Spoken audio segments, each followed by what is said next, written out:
kami akan mempresentasikan hasil dari observasi yang telah kami laksanakan di SD 4 Gandapura.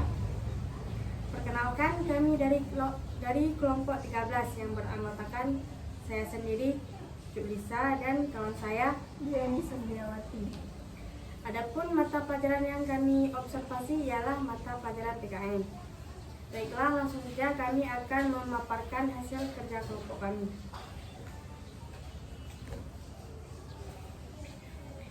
Baik, yang pertama yaitu definisi etnopedagogi. Etnopedagogi adalah cara mengajar atau mendidik yang memakai budaya dan kebiasaan lokal. Berikut adalah definisi etnopedagogi menurut beberapa para ahli. Yang pertama, Zubaidi tahun 2011. Etnopedagogi adalah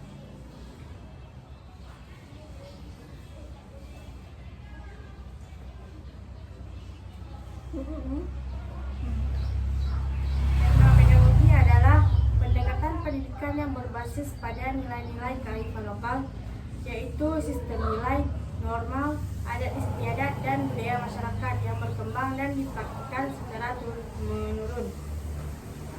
Yang kedua, Supriyatna tahun 2011. Etnopedagogi adalah merupakan konsep pendidikan yang memandang budaya lokal sebagai sumber utama dalam pengembangan kurikulum, metode pembelajaran, serta tujuan pendidikan. Yang ketiga, Mulyana tahun 2004. Etnopedagogi adalah proses pendidikan yang memperhatikan latar belakang budaya peserta didik dengan tujuan membentuk karakter dan identitas yang berakar kuat pada nilai lokal.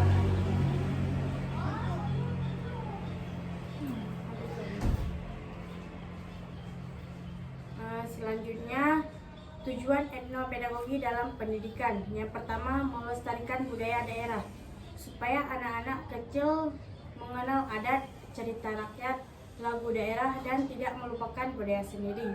Yang kedua, meningkatkan semangat belajar, yaitu karena pelajaran dikaitkan dengan hal-hal yang mereka lihat dan alami secara sehari-hari. Jadi, anak-anak lebih tertarik dan semangat belajar. Yang ketiga, membentuk karakter yang baik. Lewat cerita rakyat atau tradisi lokal, anak-anak bisa belajar nilai seperti jujur, tolong-menolong, dan bertanggung jawab. Yang keempat, membuat anak bangga pada budaya sendiri, yaitu anak-anak jadi cinta dan bangga jadi bagian dari budaya Indonesia yang beragam.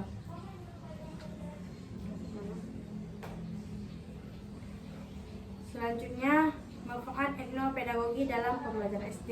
Yang pertama, manfaat bagi siswa, yaitu mudah memahami pelajaran karena materi disesuaikan dengan hal-hal yang dekat dengan kehidupan mereka. Yang kedua, lebih semangat belajar karena pembelajaran terasa menyenangkan dan tidak membosankan. Yang ketiga, belajar nilai-nilai baik seperti jujur, hormat pada orang tua, dan kerjasama. Yang kedua, manfaat bagi guru, yaitu membuat pembelajaran lebih menarik dan bermakna karena guru bisa menggunakan cerita, contoh, atau tradisi lokal yang familiar bagi siswa. Yang kedua, lebih mudah menjelaskan materi karena guru mengkaitkan pelajaran dengan lingkungan sekitar. Yang ketiga, kreativitas guru dalam mengembangkan metode mengajar yang sesuai dengan budaya setempat. Yang ketiga, manfaat bagi lingkungan belajar atau sekolah dan masyarakat. Yang pertama, menciptakan suasana belajar yang menyenangkan. Yang kedua, membuka kerja sama antara sekolah dan masyarakat, misalnya mengundang tokoh adat atau orang tua untuk berbagi cerita atau tradisi. Yang ketiga, membantu melestarikan budaya lokal lewat kegiatan sekolah seperti pameran budaya, pentas seni, atau lomba cerita rakyat. Yang keempat, meningkatkan peran sekolah dalam mengajar jati diri bangsa melalui pendidikan sejak dini. Selanjutnya, membentuk karakter positif pada siswa. Contohnya yaitu pelajaran PKN. Guru mengkaitkan nilai gotong royong dalam Pancasila dengan tradisi di desa yang sering mengadakan kerja bakti untuk membersihkan lingkungan. Guru bisa menceritakan kisah nyata dari masyarakat setempat yang menunjukkan nilai tersebut sehingga siswa dapat melihat bagaimana nilai itu diterapkan dalam kehidupan mereka. Nah, tantangan dalam implementasi etnopedagogi di SD ada beberapa tantangan. Yang pertama, kurangnya pemahaman guru tentang etnopedagogi. Banyak guru yang belum sepenuhnya memahami konsep dan peran etnopedagogi dalam pembelajaran. Tanpa pemahaman yang cukup, guru mungkin kesulitan mengintegrasikan budaya lokal dalam materi pembelajaran. Contohnya di sini, guru mungkin tidak tahu bagaimana mengaitkan pelajaran matematika atau IPA dengan budaya lokal sehingga pembelajaran menjadi kurang konseptual dan relevan bagi siswa. Yang kedua, keterbatasan sumber daya dan fasilitas. Ini menjadi tantangan juga bagi guru karena sekolah sering sekali kekurangan sumber daya seperti buku, alat bantu ajar, atau akses ke komunitas budaya setempat. Tanpa dukungan yang cukup, penerapan etnopedagogi pun tidak bisa atau terhambat. Contohnya, sekolah mungkin tidak memiliki bahan ajar yang cukup tentang cerita rakyat atau budaya daerah yang bisa digunakan dalam pembelajaran, atau tidak memiliki fasilitas untuk mengadakan kegiatan budaya seperti pertunjukan seni tradisional. Yang ketiga, keberagaman budaya siswa. Tantangannya di sini, Indonesia memiliki banyak suku, budaya, dan bahasa yang berbeda. Terkadang keberagaman budaya siswa bisa menjadi tantangan karena tidak semua siswa berasal dari budaya yang sama. Contohnya, jika ada siswa yang berasal dari luar daerah atau budaya yang berbeda, mereka mungkin merasa kurang terwakili dalam pembelajaran yang fokus budaya lokal tertentu. Ini bisa menyebabkan ketidaknyamanan atau kurangnya rasa keterlibatan bagi beberapa siswa.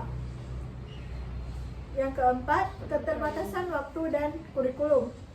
Tantangannya, kurikulum di SD seringkali padat dan terfokus pada pengajaran materi pelajaran inti. Hal ini bisa membuat guru merasa kesulitan untuk menyisihkan waktu untuk memasukkan budaya lokal dalam setiap mata pelajaran.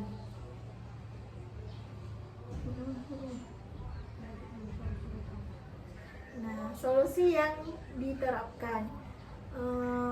Yang pertama, pelatihan untuk guru. Jadi, guru harus memiliki pelatihan seperti memberikan pelatihan atau workshop kepada guru agar mereka lebih memahami dan dapat mengimplementasikan etnopedagogi dalam pembelajaran sehari-hari. Yang kedua, sumber daya yang lebih beragam.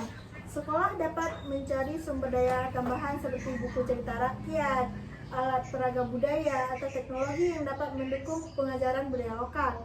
Yang ketiga, meningkatkan keterlibatan orang tua dan komunitas.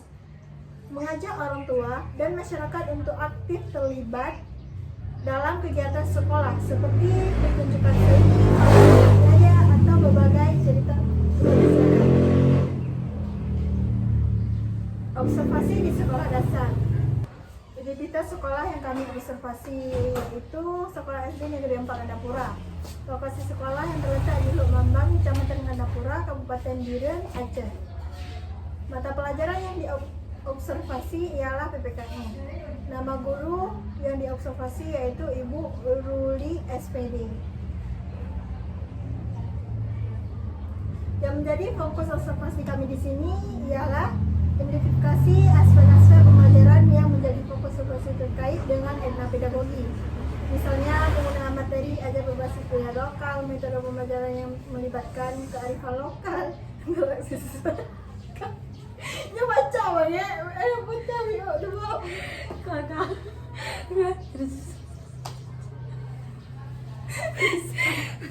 Aku dulu baby. Apa nggak jujur udah macam-macam baca fokus pada observasi. Kan.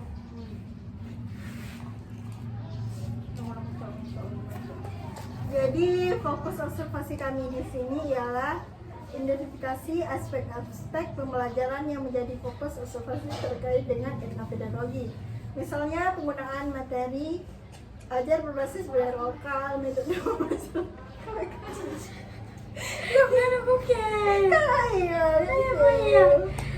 Mabuk kan kayak itu tapi satu ini. Capek banget. Kau sedih. Kau udah kau baca aja ya sudah. Tajam. Sedih. Kang. Kau. Yang menjadi fokus observasi kami ialah tentang aspek-aspek pembelajaran yang menjadi fokus observasi terkait dengan etnopedagogi. Misalnya, penggunaan materi ajar berbasis budaya lokal, metode pembelajaran yang melibatkan kearifan lokal, interaksi siswa yang mencerminkan nilai budaya, lingkungan belajar yang mendukung, dan keberagaman budaya lokal. Metode observasi. Metode observasi yang kami gunakan adalah metode non-partisipan, yaitu metode yang dilakukan dengan mengamati dari luar tanpa keterlibatan langsung untuk memperoleh pandangan yang lebih objektif. Contohnya, penulis duduk di pojok kelas dan mencatat bagaimana guru menggunakan cerita rakyat lokal saat menjelaskan pembelajaran tanpa ikut dalam proses pembelajaran. Hasil observasi yaitu deskripsi kegiatan pembelajaran. Pada saat pembelajaran PPKN berlangsung di kelas 5 SD, guru mengangkat topik keragaman budaya di Indonesia dengan pendekatan etnopedagogi, yaitu mengingat materi dan nilai-nilai budaya lokal yang ada di lingkungan siswa. Kegiatan diawali dengan diskusi kelompok, di mana setiap kelompok diminta menyebutkan budaya atau tradisi khas di daerah mereka masing-masing, seperti upacara adat, pakaian tradisional, tarian, dan makanan khas daerah mereka. Guru memfasilitasi diskusi dengan menekankan pentingnya nilai toleransi, gotong royong, dan persatuan dalam keragaman budaya. Selanjutnya, siswa menonton video singkat tentang festival budaya lokal, misalnya tari tradisional, tari saman atau sedati, musik tradisional, rapai, canang, busana adat, pakaian permainan rakyat, serta peranan kuliner di Aceh. Lalu berdiskusi mengenai nilai-nilai Pancasila yang tercermin dalam kegiatan tersebut. Implementasi elemen etnopedagogi. Menggunakan budaya lokal dalam materi. Guru menggunakan cerita rakyat Aceh, yaitu hikayat Malim Dagang, untuk menggambarkan nilai kejujuran, keberanian, dan kerjasama. Cerita ini digunakan untuk menggambarkan nilai-nilai Pancasila, khususnya sila kedua dan kelima. Interaksi guru dengan siswa. Guru aktif mengajar siswa berdiskusi mengenai tradisi di daerah mereka masing-masing. Respon siswa. Siswa terlihat antusias saat mendengarkan lagu daerah dan menceritakan budaya daerah asal mereka. Mereka merasa bangga dan semangat untuk saat membuat poster budaya, serta menunjukkan sikap asli menghargai saat mendengar penjelasan teman dan budaya lain.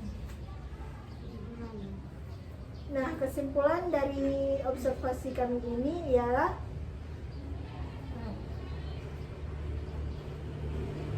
yang pertama, penerapan konsep etnopedagogi di sekolah memiliki pengaruh positif terhadap proses pembelajaran, khususnya dalam membangun kedekatan materi dengan kehidupan siswa. Meskipun implementasi belum merata di semua pelajaran, praktik yang ada sudah menunjukkan potensi besar dalam meningkatkan keterlibatan dan pemahaman siswa. Etnopedagogi sangat penting dalam konteks pendidikan SD di Indonesia yang kaya akan keanekaragaman budaya. Dengan menerapkan pendekatan ini, pembelajaran menjadi lebih bermakna, kontekstual, dan mampu menumbuhkan rasa cinta terhadap budaya bangsa sejak usia dini.